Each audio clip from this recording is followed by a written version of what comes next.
जयपुर के राजा की पुत्री मदन मोहन जी की सेवा करती थी। मदन मोहन जी को लाड़ लड़ाती, पूरे दिन उन्हीं को सजाती रहती, उन्हीं का श्रृंगार करती, सेवा करती।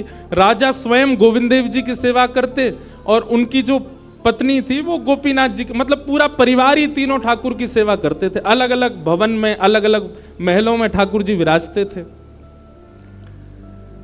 तो राजा की पुत्री का विवाह हुआ करौली राजस्थान में, जहां मदन मोहन जी अभी विराजते हैं। तो राजा की पुत्री का जब विवाह हुआ तो पुत्री से राजा ने कहा, बिटिया ये बताओ तुम्हारा विवाह है, तुमको हम दहेज में क्या दें? वैसे तो हमने सब दिया, लेकिन फिर भी तुम्हारी कोई इच्छा हो तो मांगो। उसने कहा, पिताजी मुझे सबसे ज्यादा प्रेम श्री मदन मोहन जी से है। आप माता जी और पूरा परिवार गोविंद देव जी, गोपीनाथ जी की सेवा किया करो। मदन मोहन जी को मैं ले जाऊं अपने साथ, अपने ससुराल में इनकी सेवा करूंगी।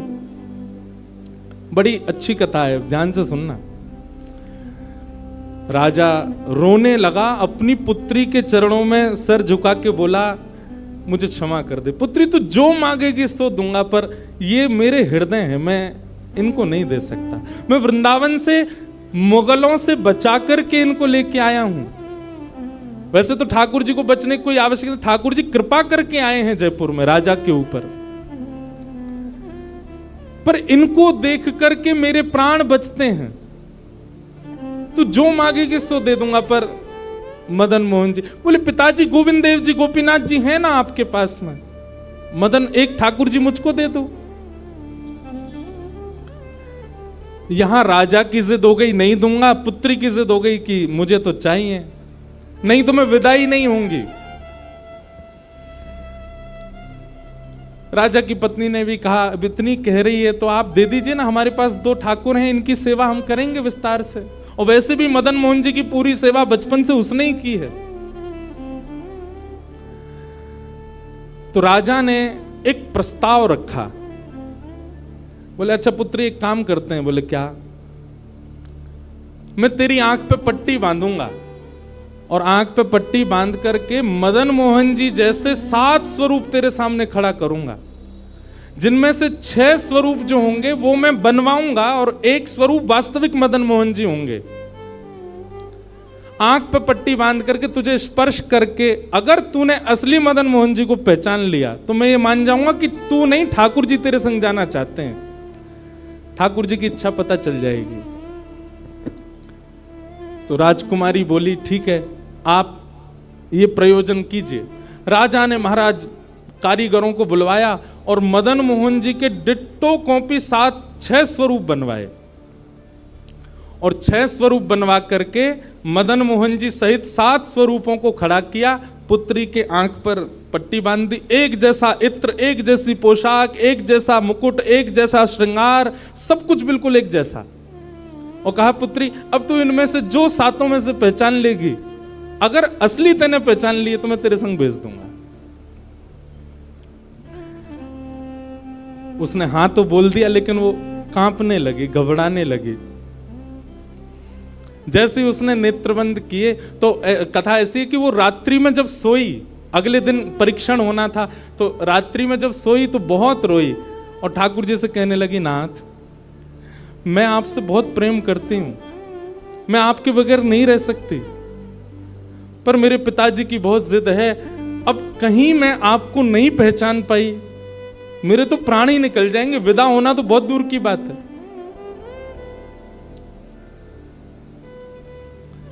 रुदन करते करते करते करते, बंधुओं एक मेरी बात बहुत ध्यान से सुनिएगा, कभी ठाकुर जी के विरह में यदि आपके अश्रु नहीं आए हैं ना, तो अभी आप भक्ति के भाव से बहुत दूर हो।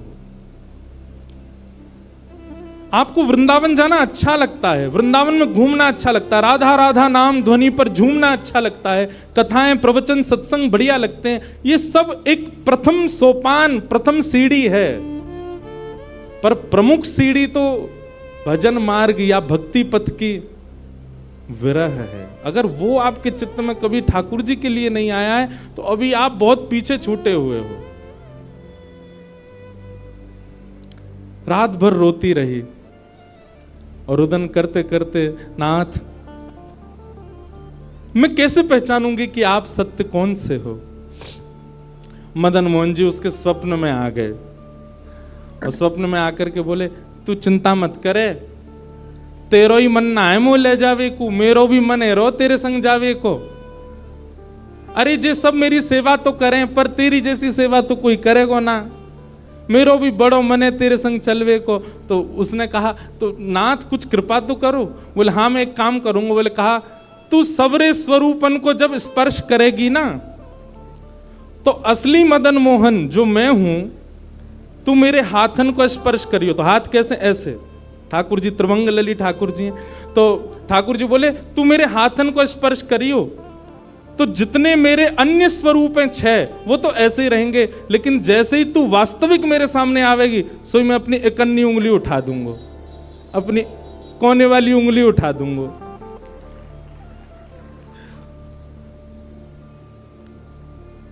ठाकुर जी कितना प्रेम करते हैं अपने भक्त से। ठाकुर जी बोले मैं अपनी इकन्नी उंगली उठा दूंगा और तू स्पर्श करती करती मेरी जैसे इकन्नी उंगली उठे, वाकू पकड़ लियो और तुरंत पिताजी से कह दियो, जय रे मदन मोहन जी, मैं चल दूंगा तेरे संग। अब तो दूसरे दिन वो पिताजी के पास गए, पिताजी जल्दी करिए, कब चलना है, कब? बोले तुझे तो इतना विश्वास है जैसे तू वास्तविक में मदन मोहन जी को ले ही जाएगी, लेकिन बिटिया तू भी याद रखियो, मैंने ऐसे स्वरूप बनवाए कि कोई बता ही नहीं सकता कि असली मदन मोहन कौन से। बोले पिताजी आप सन्मुख पधराओ। तो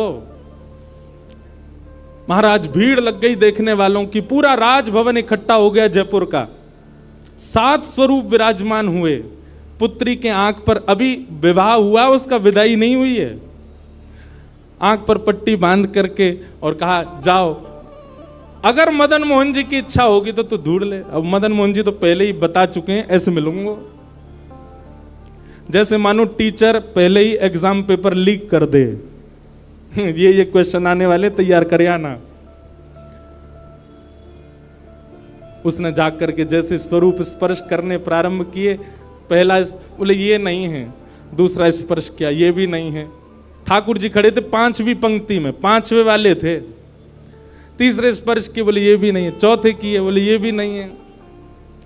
जैसे ही 5वें का स्पर्श किया और मुखमंडल का स्पर्श किया, गले का स्पर्श किया, वक्ष का स्पर्श कर, जैसे ही ठाकुर जी की भुजा पकड़ी, सो ही ठाकुर जी ने अपनी इकन्नी उंगली हिला दी। और जैसे ही इकन्नी उंगली हिलाई, उसने तो, पिताजी यही है मदन मोहन जी। आहा, राजा के तो नेत्रों से आंसू गिर गए, चरणों में गिर गए, उठ करके अपनी बिटिया को गले से लगा लिया, कान में बोले बोले मैंने इकन्नी उंगली हिलते हुए देख ली। मुझे ये बात पता चल गई है कि भैया तेरी जिद नहीं है इनको ले जाने की, इनकी भी जिद है तेरे संग जाने की। और महाराज गाजे बाजे रथ में आरूढ़ करके श्री मदन मोहन लाल जी करौली राजस्थान को प्रस्थान किए। बोलो मदन मोहन लाल की। बिहरत निस दिन कुंज गलन में, ब्रज जन मन सुख धाम। मदन मोहन को रूप निरख के, मदन मोहन को रूप निरख, सनातन बल बल जाए। वृंदावन प्यारो वृंदावन, श्री वृंदावन मेरो। ये भैया ऐसे ही भजन नहीं बना है, ये ऐसे ही आपके झूमने के लिए कीर्तन नहीं, ये पूरा वृंदावन समाविष्ट करवा दिया हमारे गिरधरलाल जी ने एक ही पद में। पूरा वृंदावन विराज रहा है। ठाकुर जी जड़ नहीं है। दूसरा स्वरूप क्या है ठाकुर जी का? चैतन्य। कौन है ठाकुर जी? चैतन्य। कई लोग पूछते हैं महाराज जी सेवा का कोई प्रकल्प बताओ, सेवा का कोई भाव बताओ, सेवा कैसे करनी चाहिए, सेवा में क्या होना चाहिए क्या नहीं होना चाहिए। हमारी एक बात सब लोग सुन लीजिए, यहां लगभग सब सेवा वाले ही बैठे हैं। आप ठाकुर जी के प्रति चैतन्य भाव अपने हृदय में प्रगाढ़ कर लो। चैतन्य भाव प्रगाढ़ मतलब ये कोई पाषाण नहीं है, ये कोई प्रतिमा नहीं है, ये कोई धातु नहीं है, साक्षात वृंदावन चंद मेरे घर पर विराज रहे हैं। ये विश्वास आप अपने चित्त में प्रगाढ़ कर लीजिए। बस आपके जिस दिन ये विश्वास प्रगाढ़ हो गया, अपने आप आपको सेवा सीखनी, किसी से पूछनी नहीं, अपने आप करने लग जाओगे। अरे मां को नहीं बताना पड़ता पुत्र की सेवा कैसे होती है, पत्नी को नहीं सिखाना पड़ता पति को कैसे पूछना है। सारे संबंध हम अपने आप सीख लेते हैं। तो ठाकुर जी से जो हमारा प्रेम भाव है, उसके लिए हमको पूछना क्यों पड़ता है कि कैसे करें, भोग कैसे लगाएं, सुलाएं कैसे, ये कैसे करें। शास्त्रीय बात पीछे है, पहले आप प्रेम भाव में तो आओ। ठाकुर जी अपने आप सिखा देंगे अपनी सेवा कैसे करनी।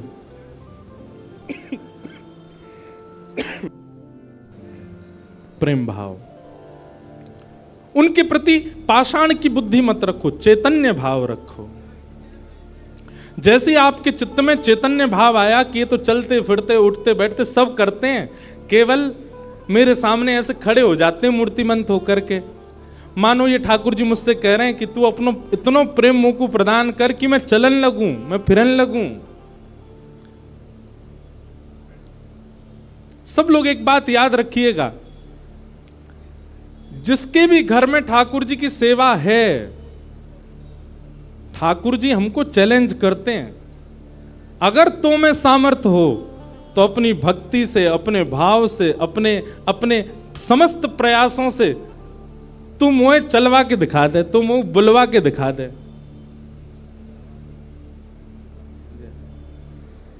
बोलो गंगा मैया की जय। वापस प्रस्थान कर जाओ। महाराज जी हरिद्वार को प्रस्थान कर रहे हैं, महाराज जी के श्री चरणों में बार। हाँ आऊंगा महाराज जी, मैं दिसंबर में आऊंगा जल्दी। बोलो गंगा मैया की जय। मैं क्या कह रहा था, ठाकुर जी हम आप सबको एक चैलेंज दे के रखें कि तो में यदि सामर्थ्य हो, मुझे बुलवा के दिखाए दे, मुझे चलवा के दिखाए दे, मुझसे कोई लीला करवा के दिखा दे। मैं तो ऐसे ही बैठा रहूंगा लड्डू गोपाल बने, तेरे प्रेम में सामर्थ्य हो तो तू करवाए ले। जिस दिन ठाकुर जी हमारे घर आ जाते हैं, उसी दिन से हमारी एक चैलेंज हमारे ऊपर आ जाता है। हम में सामर्थ्य हो, ठाकुर जी बोल के दिखा दें, ठाकुर जी कुछ करके दिखाएं। लेकिन हमको भी संतुष्टि है, ऐसे हैं तो ऐसे ही बैठे रहें, हमको लगता है ऐसे ही रहें, इससे ज्यादा कुछ करें नहीं। इसलिए ठाकुर जी को भी लगता है जब इसके चित्त में ही भाव नहीं है तो मैं और लीला क्यों ही करूं। चैतन्य भाव चित्त में लाओ। जैसे एक बालक जन्म लेता है तो माँ और पिता प्रतीक्षा करते हैं, अब ये कब बोलेगा, माँ कब बोलेगा, पापा कब बोलेगा, ये चलना कब सीखेगा, ये स्कूल कैसे जाएगा, ये बड़ा होकर के जॉब करेगा, बिजनेस आदि आदि सब भाव। ऐसे एक सेवक साधक के चित्त में भी अपने ठाकुर जी के प्रति भावना होनी चाहिए, ये बोलेंगे कब।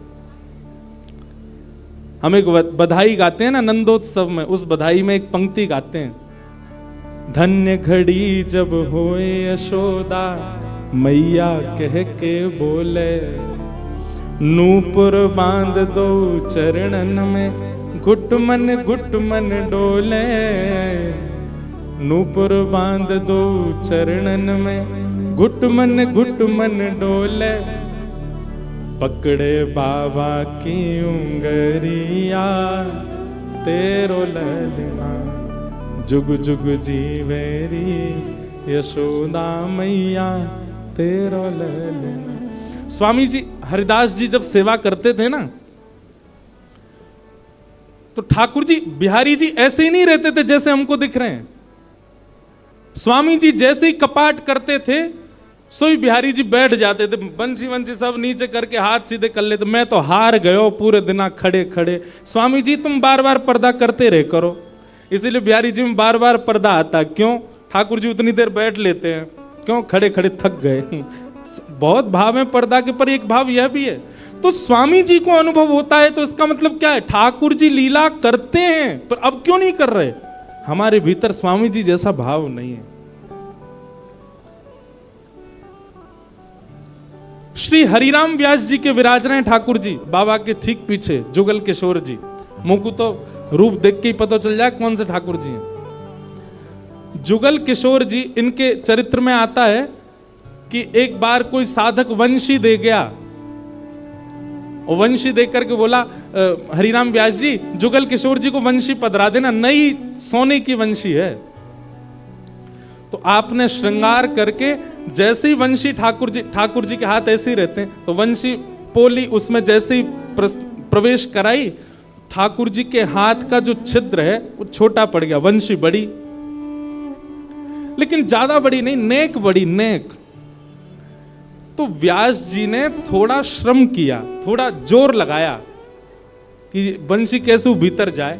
तो जैसे ही जोर लगाया, ठाकुर जी का हाथ छिल गया और वहां से रक्त निकलने लगा, श्री जुगल किशोर जी के। हरिराम व्यास जी ने जैसे ही रक्त देखा, मूर्छित होकर गिर पड़े वहीं पर।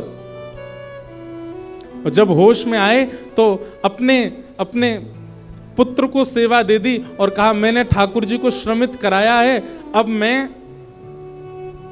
अपने आप को दंड दूंगा। तो क्या दंड दिया? सूर्य उदय से सूर्यास्त तक वृंदावन की परिक्रमा ही लगाते रहते थे, ये दंड दिया उन्होंने खुद को। पहला दिन था दंड का।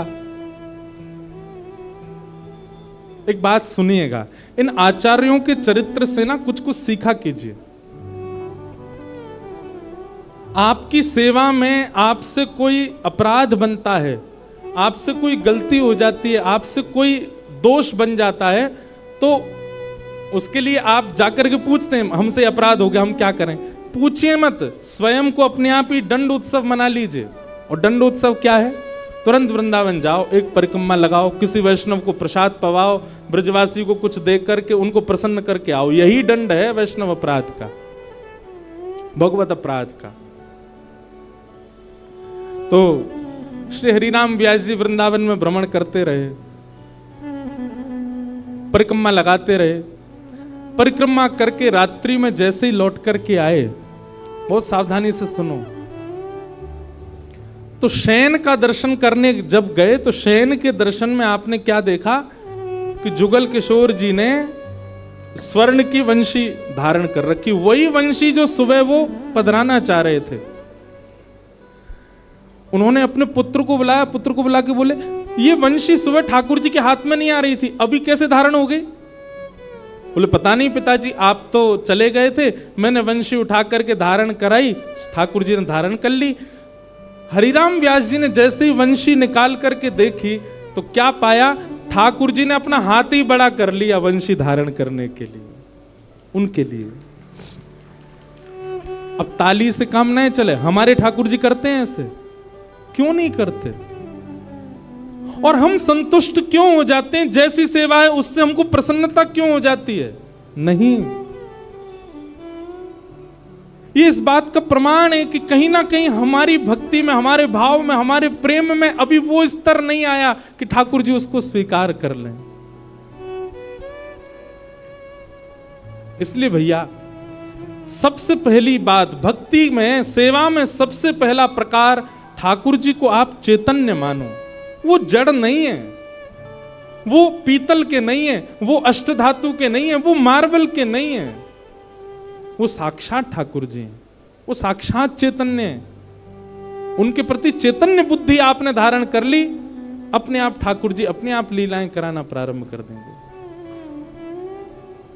मुझको राधा रमण कर दो वैसा, मुझको राधा रमण। नित्य की प्रार्थना होनी चाहिए ठाकुर जी से।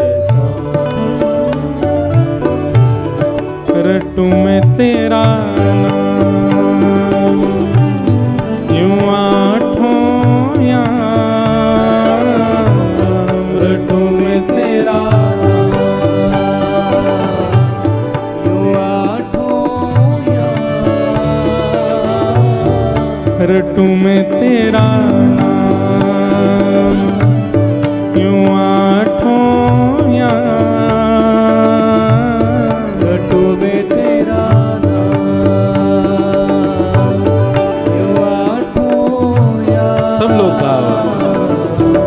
मुझको राधा रमण कर दो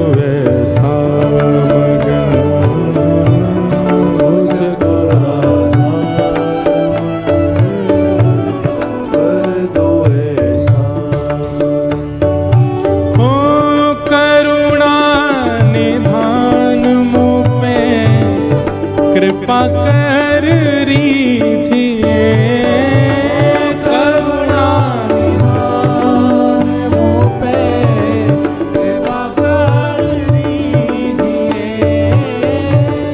करुणा निधान मुँह पे कृपा कर रीझिए, करुणा निधान मुँह पे कृपा कर लीजिए। ब्रज में बसा के मोहे सेवा सुख दीजिए, ब्रज में बसा के मोहे सेवा सुख दीजिए।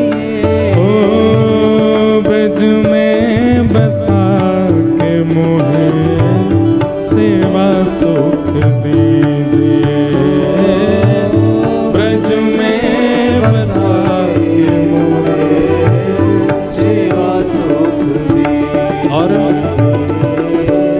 प्रेम से भर दो मन, गाऊं तेरे भजन, प्रेम से भर दो मन, गाऊं तेरे भजन।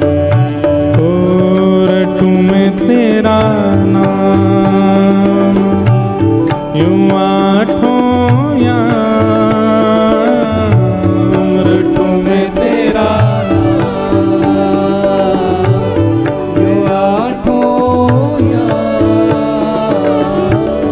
मुझको राधा रमन कर दो ऐसा मगन, मुझको राधा रमन कर दो ऐसा। श्री राधा रमण लाल की,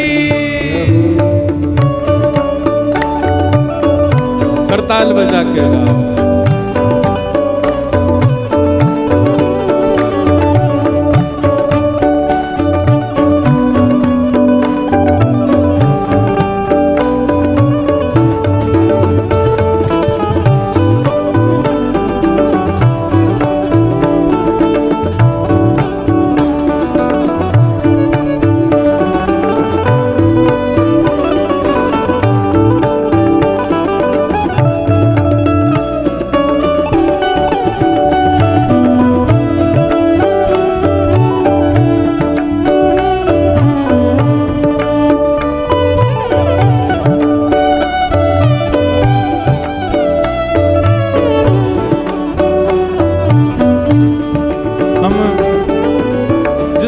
पर चर्चा कर रहे हैं कि ठाकुर जी को चैतन्य मानो, वे पाषाण नहीं है, वे पाषाण तो हमारे लिए बन करके खड़े हैं कि तू अपने प्रेम से मुझे चैतन्य बना। वो चैतन्य ही हैं और उसी भाव की पूर्ति इस पद के दूसरे भाव में, दूसरे अंतरे में होती है। भाव से गाओ सब लोग। भाव भरे भूषणों से आपको सजाऊं मैं, भाव भरे भूषणों से आपको सजाऊं मैं। भाव भरे भूषणों से आपको सजाऊं मैं, भाव भरे भूषणों से आपको सजाऊं मैं। और नित नव भोज निज हाथों से पवाऊं मैं, नित नव भोज निज हाथों से पवाऊं मैं। ओ नित नव भोज निज हाथों से पवाऊं मैं, नित नव भोज निज हाथों से पवाऊं। भैया हम सबके लाल जी पूरे दिन खड़े रहे और कोई के लड्डू गोपाल हैं तो पूरे दिन बैठे रहे। उनके पावन में दर्द ना हो तो ऐसी भावना हमारे चित्त में नहीं आती कभी। नित्य की सेवा में एक काम किया कीजिए, रोज रात्रि अपने ठाकुर जी के चरण जरूर दबाया कीजिए। सिंथेटिक नहीं पर असली वाला इत्र मंगाइए, थोड़ा महंगा आएगा, मंगवाओ ठाकुर जी की सेवा के लिए। और चरणों में इत्र लगा करके और फिर बड़े धीमे धीमे उंगलियों से। अच्छा एक बात और है, हमारे पुष्टि मार्ग के आचार्य कहते हैं ठाकुर जी की सेवा में अंगूठा का प्रयोग नहीं होना चाहिए। क्यों? कहीं भी जोर लगाना होता है हम अंगूठा का ही प्रयोग करते हैं। और ठाकुर जी की सेवा में अगर आप अंगूठा लगाते हो ठाकुर जी को पीड़ा होती होगी, लग जाती होगी, इसलिए उंगलियों से सेवा का ही निधान होना चाहिए। कहीं उठा करके भी रखें तो अंगूठा से ठाकुर जी को बड़े आराम से स्पर्श करना चाहिए।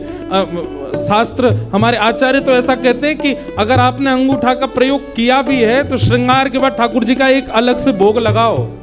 किस बात का? श्रम भोग। ठाकुर जी आपको दर्द हो गया होगा, हमने अंगूठा से दबाया आपको, इसलिए मंदिरों में श्रम भोग आता है। बेचारो बहुत हमारो ठाकुर वृंदावन को बड़ो हल्को सो, नेक में ही हार जाए, नेक जोर से सर दबाए दो, हाथ दबाए दो, पांव दबाए, थक जाए इतने में तो श्रम भोग लाओ। नित्य रात्रि में ठाकुर जी को शयन से पहले चरणों में इत्र जरूर सेवा किया करो। श्रृंगार कोई कर जाए, भोग कोई बनावे, पर रात्रि शयन तो सेवक को स्वयं कराने चाहिए।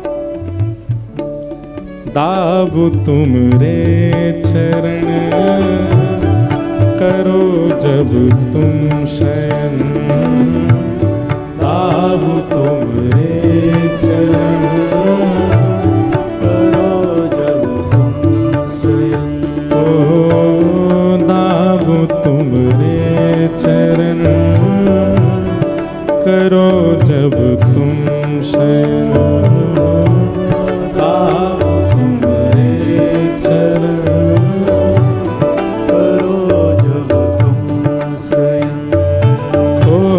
रटू में तेरा नाम यूं आठों याम,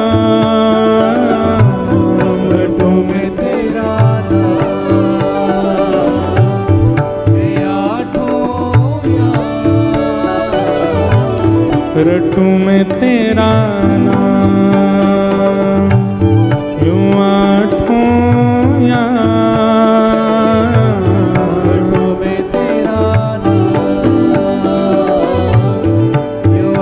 भाव से मुझको राधार कर दो ऐसा, मुझको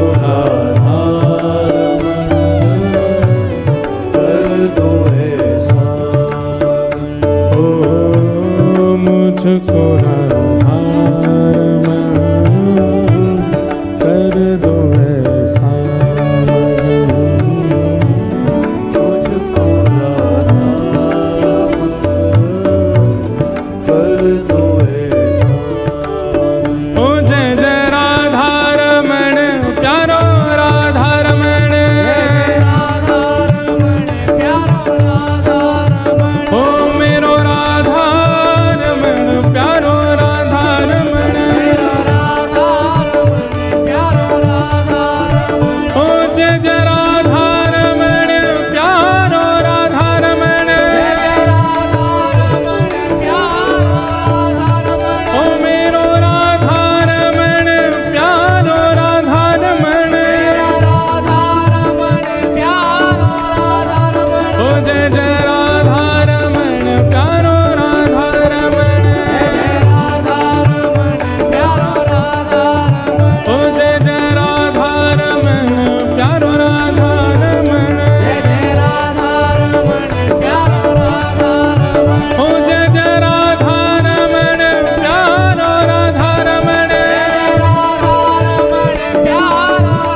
चैतन्य मानो, ठाकुर जी के प्रति चैतन्य भाव रखो। और एक काम और किया कीजिए शयन में, ठाकुर जी की चरण सेवा तो करनी है, और संग ही संग क्या करोगे, जैसे यशोदा मैया लाल जी को कोई कहानी सुनाती है, ऐसे ही आप कथा सुन के जाते हैं, या YouTube पर भी सुनते हैं, कहीं भी सुनते, कोई चरित्र सुनते हैं आप, लीला, वो लीला ठाकुर जी को सुनाया करो। अब कई लोग क्या करते हैं, कथा चालू करके फोन में ठाकुर जी के आगे धर देते हैं। अच्छी बात है, हमारी हाजिरी लग जाती है आपके ठाकुर जी पर शयन के समय तो आप अपने ठाकुर जी को स्वयं कथा सुनाओ। जैसे बालक को माँ से कहानियां सुनकर के नींद आती है, वैसे ही हमारे घर के ठाकुर जी, बंधुओं देखो, मंगला में जब ठाकुर जी सुबह सुबह उठते हैं ना, उस समय आप कौन हो? उस समय आप गोपी का स्वरूप हो। सभी साधक बहुत ध्यान से सुनिएगा, मंगला में ठाकुर जी के सुबह सुबह उठाने के समय आप गोपी स्वरूप धारण करके ठाकुर जी को उठाओ। मध्याह्न में श्रृंगार के बाद आप ठाकुर जी के सन्मुख श्री जी के भाव से या सहचरी के भाव से जाओ, और रात्रि शयन के समय ठाकुर जी के सन्मुख श्री यशोदा जी के भाव से जाओ। इन 3 भाव से ठाकुर जी की सेवा में प्रस्तुत होना चाहिए। सुबह गोपी के भाव से या फिर ग्वाल के भाव से, ग्वाला के भाव से ठाकुर जी को उठा रहे हैं, लाला बोर है गई, जल्दी चल गैया चरावे चलना है, इस भाव से उठाओ। या कोई गोपी के भाव से कि लाला मैंने ऐसो माखन निकारो, तू चोरी करेगा ना, इस भाव से उठाओ। मध्याह्न के समय कोई ब्रज की गोपी या फिर कोई सहचरी ललिता विशाखा या श्री जी के भाव से ठाकुर जी को रूप दर्शन करके, श्रृंगार दर्शन करके बार बार बलैया लो। एक प्रियतमा के भाव से ठाकुर जी का दर्शन करो, और रात्रि शयन के समय यशोदा के भाव से ठाकुर जी को सुलाओ। ठाकुर जी को कोई कथा सुनाओ, लीला सुनाओ, पद सुनाओ और चरण सेवा करो। चैतन्य